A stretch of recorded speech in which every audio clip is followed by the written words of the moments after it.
केलं की कर्ज काढून गाय घेतले. हा मग आता हे कर्ज फेडायचं ह्या दारावर कर्जच फेटू शकत नाही, व्याज सुद्धा जाऊ शकत नाही. बरोबर. ही फक्त हाजरीच निघते ह्याची, मग ह्यांना जगायलाच लागतंय तेवढं.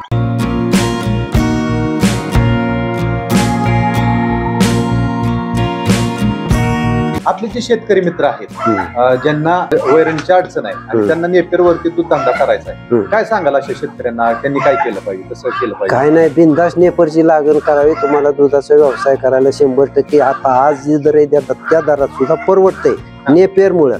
तुम्ही जर ते कडवळण मकवण करत बसलं तर त्याचा खर्च वाढतोय.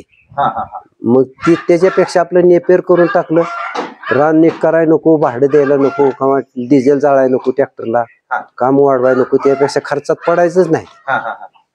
नुसतं आणून कापत राहायचं आणि पाणी देत राहायचं, बाकी काय काम नाही. हा ट्रॅक्टरने बघा गाडा भरून आणतो रोजची रोज. मी सकाळी एक टाइम, ती दिवसभर जाते, पुन्हा दुसऱ्या दिवशी जाण्याचं. आणि फक्त 2 टाइम वैरण घालायचे, ह्याच्यापेक्षा वैरण जास्त घालायची नाही. किती किलो देताय तुम्ही आता नेपेर? आता वजन बकेटवर आहे का? हा बकेटवरच असते, साधारण 20-25 किलो होत असेल. हा बरं. आता ही नेपर तुमच्याकडे घरीच चांगल्या प्रकारे वाढत असल्यामुळे तुम्ही वैरणीला जे हाय करणार? हो, वैरण काय तेवढीच रोजचं प्रमाण? नाही, प्रमाण तेवढंच. वैरण घरचे म्हणून भरपूर नाही घालायची. त्याला विश्रांतीचा काळ जास्त असणं गरजेचं आहे. त्यांचा रोज फिरला पाहिजे, त्यांची बैठक झाली पाहिजे, तेवढा वेळ दिला पाहिजे. नाहीतर आपण जर समजा सकाळी टाकली, पुन्हा दुपारी टाकायची, पुन्हा 4 वाजता टाकायची, पुन्हा संध्याकाळी टाकायची, मग ते वाटच बघत असतात की मालक वैरण घेऊन कधी येते. मग त्यांचं बसण्यावर, विश्रांती घेण्यावर किंवा राहतावर लक्ष लागत नाही त्यांचं. म्हणून त्यांचं टायमिंग ठेवायचं. त्यांच्या टायमाच्या आत वैरण गेलीच नाही पाहिजे, मग ती वाटच बघत नाही. तोपर्यंत निवांत राहतात. आपल्याला अजून टाइमच आहे, पेंड नाही आताच, वैरण नाही आताच, निवांत राहायचं, मानसिकता तयार होते. पेंडीचा उल्लेख केला. आता नेपेर वापरताय तर पशुखाद्य कुठलं देता, किती प्रमाणात देता, काय काय देता? माझ्याकडे मकाचा भरडा आहे आणि गोळी पेंड आणि शेंगदाणा पेंड मी थोडी त्याच्यात वापरतो. शेंगदाणा पेंड मी सुरुवातीपासूनच वापरतो. महाग आहे पण तब्येतीसाठी पाहिजे, ती थोडी खावायला पाहिजे. सकाळी आणि संध्याकाळी मका आणि गुळी दोन्ही समान. आणि त्यात शेंगदाणा पेंड टाकायची, एक 250, 300, 400 ग्रॅम. जशी जवळ आलेली गाय असेल किंवा वेलेली असेल तिला जास्त वापरायचं. तिच्या दुधानुसार, तिची दुधाची कॅपॅसिटी किती, तिचं 24 लिटर देत असेल तर 8 किलो दूध खुराक द्यायचं. ती 20 लिटरची कॅपॅसिटी तिला असेल तर 7 किलो द्यायचं. त्या पद्धतीत तिला तिच्या तब्येतीसाठी बी खुराक लागतं आणि दुधासाठी पण लागतं. म्हणून दुधाचाच नुसता विचार करून जाणं, त्याच्याकरता आगाऊ खुराक दिलंच पाहिजे. बरोबर. तब्येत व्यवस्थित राहायसाठी. साधारण आता किती खर्च होतोय खुराकाला? किती खर्च होतोय तुमचा महिन्याचा का 15 दिवसाला? किती दिवसाला पगार असतो? पगार 10 दिवसाला असतो. कसं करता नियोजन महिन्याचं तुम्ही गायचं? आम्ही संपल अशी आणतो, एकाच वेळेला आणत नाही. संपल अशी 3-4 पिशव्या. आता दुकान आता जवळच आहे, त्यामुळे संपली की 3-4 पिशव्या एका वेळेला घेऊन यायचं. आणि मका तर मी माझ्या 2-3 एकर मका असते. ती मका विकतच नाही. हाय अशी मका 100-90 पिशव्या काही होत्या. 70-80 क्विंटल मका जरी झाली तरी मी विकतच नाही. त्याचा भरडा बनवतो. खोली भरून ठेवतो आणि लागल असं भरड्याला घेतो आणि भरडा घरीच बनवता का? घरीच बनवतो. गिरण नाही बारकी. त्या गिरणीतून तयार करायचं भरडा आणि पेंड नेमे आणि भरडा नेमे. म्हणजे गिरण पण गरजेचे, गिरण पण गरजेचे. आता काय नियोजन काय भविष्यातलं? भविष्यात हाय हे आता दर वाढायची अपेक्षा करायची. फक्त दर नाही वाढलं तर आता लय दिवस कट काढणार नाही शेतकरी. कुणी मी झालं दुसरा जरी झालं, आता फक्त दर कधी वाढतात ह्याची वाट बघते शेतकरी. आणि दर जर नाही आलं तर मग व्यवसाय बंद होईल लोकांचा. म्हणजे अवघड आहे, लोकांनी सांभाळता येणार, परवडतच नाही ना. कारण एकटा गडी कामाला गेला तरी 500-600 रुपये आणतो. मग हे तर 2 माणसं जर राबत राहिली तर त्यांचा 1000 रुपये पगार निघत. एवढं शिल्लक निघतच नाही दुधात. त्यामुळे धंदा नसण्याला बरा. मग ती एकटा माणूस 2 माणसं कामाला गेली तरी एवढे पैसे घेऊन येतात. 10 गायाचे पैसे 2 माणसं नुसती कामाला गेली तरी घेऊन येते. मग तेवढं शिल्लक राहतं इथं. बरोबर.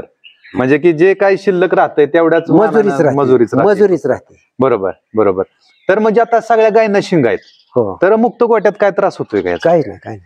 सवय लागली पहिल्यापासून, त्यामुळे मारत नाहीत काय नाही. एकमेकाजवळ घासत्यात, चाटत्यात, बसत्यात, काय त्रास नाही शेराचा. बर बर.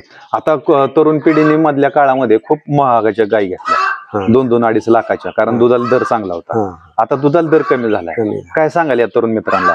नाही, ह्यांनी आता पुढे अपेक्षा धरायची की बाबा आज ना उद्या कधीतरी दर वाढतील, पण आता मोडगड करायच्या भानगडीत जर पडले तर जास्त तोटा होणार. कारण आता गायांना किमती पण नाही.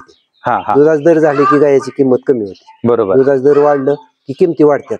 मग आता जर मोडगड ह्यांनी करायला गेली ही, तर आता गाया स्वस्त जातील, पुन्हा दर वाढलं की पुन्हा घ्यायला माग घ्यावा लागतो. म्हणून हाही समजत राहिले. आणि वैरणीचा खर्च कमी करायसाठी नेपेर लावलं तर काहीच त्रास बी नाही. असं मोकळा गोटा थोडासा केला, कुणाकडे 4 असतील, कुणाकडे 2 असतील, त्या पट्टीत थोडंसं करायचं. म्हणजे हे जागेवर बांधल्यानंतर रोज धुत बसण्यापेक्षा किंवा सोड बांध करून त्याला पाणी पाजत बसण्यापेक्षा मोकळा गोटा केला तर ते सोपं जातं. म्हणजे त्रास नाही. तुम्ही काम सुद्धा, तुम्ही जे 2 माणसं घरी आबातात, एक माणूस बाहेर कामाला गेला तरी चालतो. बरोबर. एका माणसाने तेवढं हँडल होतंय. आणि मग सकाळ संध्याकाळ धारायला तर तो माणूस असतोच. त्यामुळे ही दुधाचा व्यवसाय चालू राहील आणि बाहेरचं पण इन्कम चालू राहील. बरोबर. मग आमच्या इथं चालतं तसं, म्हणजे घरचं पण बघायचं आणि मजुरी पण करायची, दोन्ही बघायचं. बर बर. म्हणजे की दोन्हीकडून तुम्ही पैसा कसा येतो हे बघता. आपला म्हणजे धंदा कसा टिकून राहील त्याला जोड धंदा म्हणून एक मजुरी, एक 4-5. बरोबर. कारण दुधाचे दर कमी आले याचं गणित बसत नाही म्हणजे परवडत. दर आल्यावर बरं वाटतं, पण दर कमी झाल्यावर परत कमी झाल्यावर मग पुन्हा हे स्वतःच कसे. आणि काही लोकांनी काय केलं की कर्ज काढून गाय घेतले. मग आता हे कर्ज फेडायचं, शेजारावर कर्जच फेटू शकत नाही, व्याज सुद्धा जाऊ शकत नाही. बरोबर. ही फक्त हाजरीच निघते ह्याची, मग ह्यांना जगायलाच लागतंय तेवढं. म्हणजे तुमच्या घरच्या जर गाय असेल तर एक वेळेस तुम्हाला थोडाफार परवडेल. घरच्या असेल तर. पण तुम्ही जर जास्त किमतीने गाय आता विकत घेऊन धंदा सुरू केला असेल तर परवडणार नाही. परवडत. बर बर. त्याला ते कर्ज काढलेलं असतं आणि भांडवली जरी असलं तरी पण नाहीच परवडणार. भांडवल एवढं गुंतवायचं आणि एवढं पैसे घ्यायचं, म्हणजे ते डोंगर फोडून उंदीर काढल्यासारखं काम. बरोबर बरोबर. तर कसं आता काय वाटतंय तुम्हाला या धंद्याचं सूत्र? धंद्याचं सूत्र बरं वाटतंय, पण हे फक्त त्याला कारण हेच आहे बघा. तुम्ही नेपेर लावलं तर काम कमी होते, कष्ट कमी होते, आणि एक सवय लावायची त्याची. नेपेरची सवय लागली का तुम्हाला काही टेन्शनच राहणार नाही. म्हणजे धंदा हाय का नाही असं सुद्धा वाटणार नाही. मी तर इतका राहिले बघा ह्याच्यापासून, किती घेणीगोल लावल्यापासून 3 वर्षात मला वैरणीचं कसलंच फरक नाही डोक्याला. त्याच्यामुळे हे धंदा मला आज जरी हे दर भेटत असला तरी मी समाधानी त्या वैरणीमुळे. वैरण कारण आहे त्याला. बरोबर. पण आता काही कमी टक्केवारीच्या पण गाय सांभाळल्यात तुम्ही, तर याचं कारण काय? म्हणजे की फक्त याच्या गाय न सांभाळता कमी टक्केवारीच्या पण गाय का सांभाळतात? आपल्या घरीच तयार झाले त्या म्हणल्यावर दुसऱ्या आणायची, त्याला वातावरण आपलं शिट व्हायचं, पुन्हा वैरण आपली आगळी वेगळी. मग हाय जसे लहानपणापासून मोठी झाली तिलाच मोठी करून तिचंच दूध काढत राहायचं, सवय राहते तिची. बरोबर. आणि त्याच्यामुळे त्या गायांची गाय एकमेकाला मन मिळाली असते, कुणी कुणाला मारतही नाही, चाटत बसतात सारखी जलमल्यापासून हितच. त्याच्यामुळे काय मारामारीची भानगडच नसते. मुक्त गोट्याचा काय काय फायदा झाला गायच्या आरोग्यात तुम्हाला काय वाटतं? मुक्त गोट्यामुळे आरोग्याचा, मग तिथे गायांच्या ह्याला चट्ट पडतात बघा, इथं बसून मांडीला चट्ट पडतात. आणि गायांना आजारपणाचं जास्त प्रादुर्भाव होतो बघा. सारखं बंदिस्त म्हणलं की सारखंच बांधून दिवस रात्र. बरोबर. काहींकडे तर असे म्हणजे बदलाय सुद्धा जागा नसते, एकाच जागेवर सारखं वैरण. ते पुढचं काय म्हणू आपण त्याला, फाऱ्यावर चट्ट येतात बघा ती सारखं. बरं कोबा तर लागतो, कोबा नसेल तर त्याच्या खाली होऊ शकत नाही.